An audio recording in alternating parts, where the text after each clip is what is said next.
కేసులు లేవు. సిఏ బాగా వేధిస్తూ ఉన్నాడు. నేను 4-3 సార్లు తీసుకొచ్చాను అతన్ని. ఇప్పుడు కూడా కేసు కట్టలేదు. మీకు తెలియదేం కాదు. 2019లో తమరికి సపోర్ట్ చేశాను, మొన్న కూటమికి చేశాను. వాళ్ళు ఇంతవరకు స్పందించకపోవడం కూడా అత్యంత దారుణం. అసలు అది నా బిడ్డ బలవన్మరణానికి పాల్పడటానికి సిఐ నాగరాజు ఆయన సిబ్బంది ప్రధాన కారణం. దీనికి కేవలం పోలీసులు పొద్దాకు వచ్చి వేధించడం వల్ల ఇతను చనిపోయాడు అనుకున్నాను, కానీ దీని వెనకాల వాళ్ళు అతనికి ఇష్టం లేని పనులన్నీ చేయిస్తున్నారు. ఇది రౌడీ షీటర్స్ని పట్టుకురమ్మని, వాళ్ళ అడ్రస్లు ఇవ్వమని, ఇంకా రకరకాలుగా వాళ్ళ సొంత ప్రయోజనాలకు ఇష్టం వచ్చినట్టు వాడుకున్నారు. షూ అక్కడ వేసి నువ్వు మాదిగొడియే కదా, నీకు కులవృత్తి ఉంది కదా, బూట్లు పాలిష్ చేయమని చెప్పటం, ఇదంతా వాళ్ళ సర్కిలే చెప్పారు నాకు. నేను చెప్పే మాటలు కూడా కాదు, ఆయన ఏదైతే వాంగ్మూలం ఇచ్చాడో, ఇది నేను మాదిగొడిగా పుట్టడమే తప్పైందని ఎంత రోదన అనుభవించుంటే ఆ మాట అంటాడు. నాకు తండ్రిగా నాకు అర్థమవుతుంది. తర్వాత అతని వల్లే హత్య నేరం కింద గురి కాబడ్డాడు. కాబట్టి ఈ 2 సెక్షన్స్ బలంగా వచ్చేలా కట్టాలని న్యాయం కోసం నిలబడే విషయంలో ఉన్నానన్న. పెద్దవారు మీరు ఇప్పటికి 3 సార్లు స్పందించారు నా బిడ్డ విషయంలో. మీరు సాయికృష్ణ దగ్గరికి వెళ్ళినప్పుడు మాట్లాడారు, నిన్న కూడా బాగా మాట్లాడారని. మీరు నా బిడ్డకి న్యాయం చేస్తారని ఒక నమ్మకం ఉంది. ప్రభుత్వం కదలకపోవడం కూడా ఒక బాధాకరంగా ఉంది. ఎందుకంటే నేను నీకు కానీ బాబు గారు కానీ నేను తెలియని కాదు, పట్టించుకోలేదు. ఏదేమైనా వాళ్ళని కేసు కట్టాలి, నా బిడ్డకి న్యాయం జరగాలి. ఈ కుటుంబం అంతా ఒక రకంగా చెప్పాలంటే మేము ఈ రోజుకి ఇక్కడే జీవిస్తున్నాం, ఎంత రాష్ట్ర నాయకుడైనా కూడా.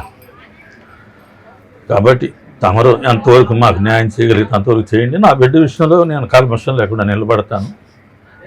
మీరు స్పందించినట్టుగా మన టీం మొత్తం కూడాను దాదాపుగా 10 రోజులు మట్టి ఇక్కడే ఉంటున్నారు.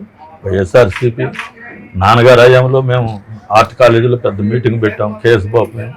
తర్వాత మేము ఇప్పుడు కూడా మీరంటే మాకు గౌరవమే. ఏదో మన వర్గీకరణ విషయంలో కొంచెం నేను అట్లా వెళ్ళినా కూడా 2000 నేను వచ్చి కలిశాను. నేను 2019లో తమరికి నేను మద్దతు కూడా ఇచ్చానన్న. వాళ్ళకి కూడా మీరంటే మాకు మంచి అభిమానమే. అదే వర్గీకరణ విషయంలో కొంచెం మేము అట్లా వెళ్ళాం. ఏదేమైనా మేమంతా పేదరికంలో వాళ్ళకి ఇక్కడే జీవిస్తున్నాం, కాలవగడ. మేము డబ్బులకి కక్కుర్తి పడలేదు. నా బిడ్డ కూడా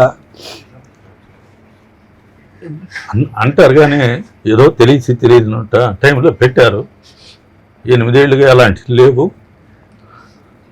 పోలీసులు దీని వెనకాల పెద్ద పెద్దోళ్ళు ఉన్నారనేది నాకు అర్థమైంది. వాటిని దాటి మాట్లాడగలిగే శక్తి మీకు మాత్రమే ఉంది. మే 21న జరిగింది. ఇంతకుముందు 2-3 సార్లు సిఏ నాగరాజు కొడతాడానంటే నేను వెళ్ళి తీసుకొచ్చాను.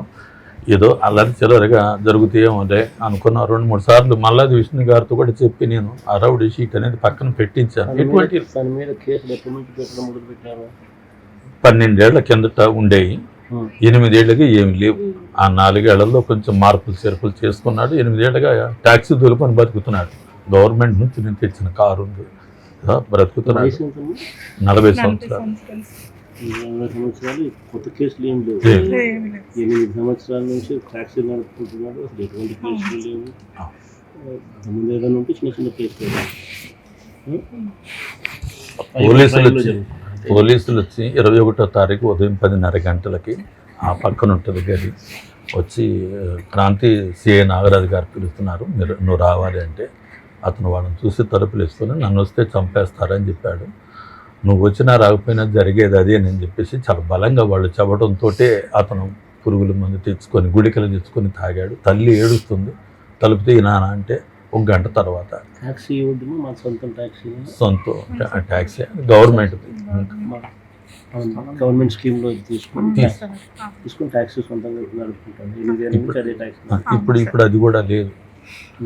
ఏదైతేనేమి వీళ్ళ అమ్మెళ్ళి తలుపు తీనానని ఏడుస్తుంటే తలుపు తాగేసిన అతను మెల్లగా తీశాడు.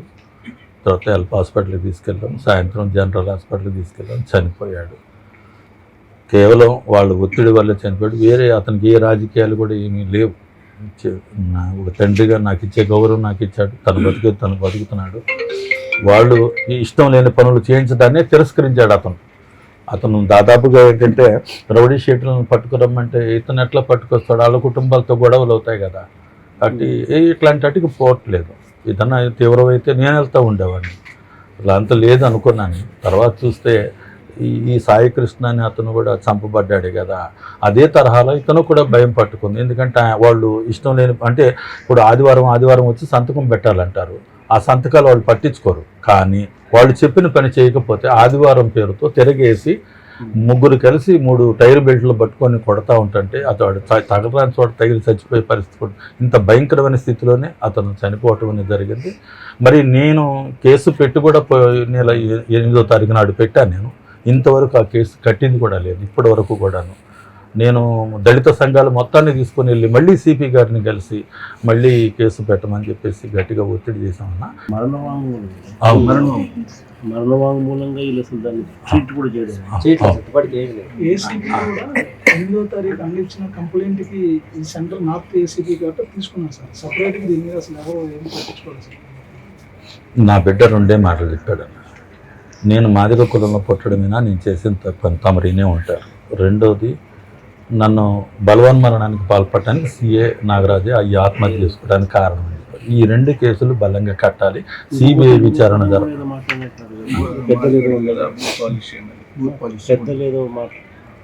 అంటే అతను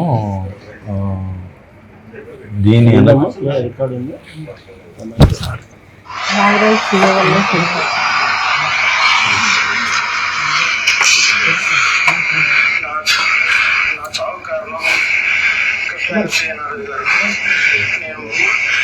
నేను మాది పొడవు తప్పైపోయింది. నన్ను వేటాడి చేస్తున్నారు. గత 3 నెలల నుండి కొడుతూనే ఉన్నారు. నేను ఇంక బతకలేకపోతున్నాను. నా చావు కారణం కృష్ణాచార్య గారు. ఇక్కడ బతకలేను.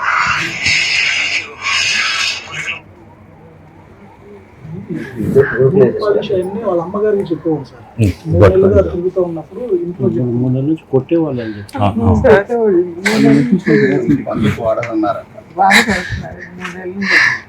బాత్రూమ్ కడిగేయటం.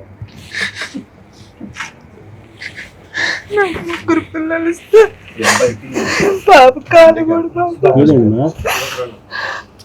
పోలియో చిన్నప్పుడు పోలియో వచ్చింది సార్. ఇక్కడ పుండు పడింది. అట్లా 2 ఏళ్ళు పోయినాయి సార్.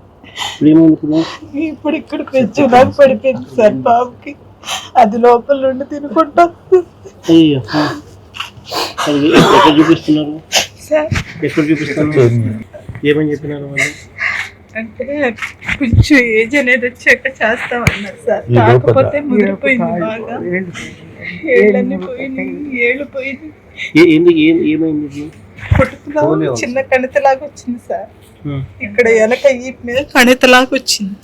అది తీసేసాక నరం అనేది ఏంటో లోపల ఇదైపోయింది. పిల్లోడు నడుస్తుంటే ఆ ఏళ్ళు కొట్టుకుపోయి ఇక అట్లా లోపల ఇన్ఫెక్షన్ అవుతా వస్తుంది సార్. ఏ హాస్పిటల్కి వెళ్ళేదాని సొల్యూషన్ తెలియట్లేదు. మన ప్రభుత్వం వచ్చిన తర్వాత ఇది SC ST atrocities case book చేసి గవర్నమెంట్ తరఫు నుంచి మన పిల్లోనికి రావాల్సిన బెనిఫిట్స్ అన్నీ వచ్చేటవి. 5 సెంట్ స్థలం ఇప్పిస్తాను, 5 ఎకరాల స్థలం SC ST సంబంధించి అట్రాసిటీస్ కింద చనిపోతే ఏ రకమైన చట్టం పరిధిలోకి వచ్చి చట్టం ప్రకారం ఏదైతే బెనిఫిట్స్ ఒక హక్కుగా మీకు రావాల్సింది ఏదైతే ఉన్నాయో అవన్నీ నేను దగ్గరుండి మన అధికారంలోకి వచ్చిన 1 నెలలోనే చేయించాను. అన్ని దగ్గర నేను చేయించాను. ఇప్పుడు కూడా ఇవన్నీ కూడా నేను దగ్గర చూస్తాను. ఇవన్నీ చూస్తాను. బాబుకి సమస్య లేకుండా నేను చేసి పెట్టాను. నీకు ఇబ్బంది లేకుండా నేను చూసుకుంటాను. నా కొడుకు చాలా న్యాయంగా చనిపోయాడు. పోలీసులు వచ్చి తీసుకెళ్ళేది నా కొడుకు